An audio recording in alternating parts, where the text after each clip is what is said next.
कल्याण डोंबिवली महानगरपालिकेने गेल्या महिन्याभरापासून अभय योजना नागरिकांसाठी लागू केलेली होती.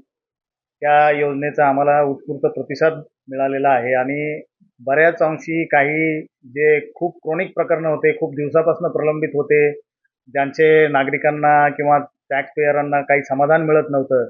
तर अशा बहुतांशी आम्ही खूप नागरिकांची या ठिकाणी हिअरिंग घेतली, सुनावणी घेतली.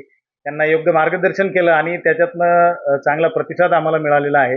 या अभय योजनेच्या माध्यमातून जवळपास आमच्याकडं 100 कोटीच्या आसपास निधी जमा झालेला आहे आणि जवळपास 300 ते 350 कोटी रुपयाचं जे व्याज आणि दंड आहे, त्याचा रिबेट कुठेतरी नागरिकांना मिळालेला आहे आणि याचा बहुतांश लोकांनी फायदा मिळालेला आहे आणि लोकप्रतिनिधी तसेच बऱ्याच लोकांची याबाबत मागणी होती, की ही योजनेला अजून थोडी मुदतवाढ देण्यात यावी.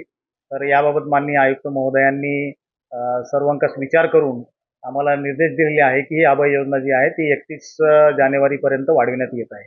माझी आपल्या माध्यमाद्वारे सर्व नागरिकांना आणि टॅक्स धारकांना विनंती आहे, की ही योजना ही 100% व्याज आणि दंड माफी जी आहे, तर कृपया करून आपले जे काही प्रलंबित इश्यू असतील टॅक्स बाबतचे, त्याबाबत आपण तातडीने निर्णय घ्यावा आणि जो काही आपला थकबाकी किंवा कर राहिलेला आहे, तो भरून महानगरपालिकेला सहकार्य करा.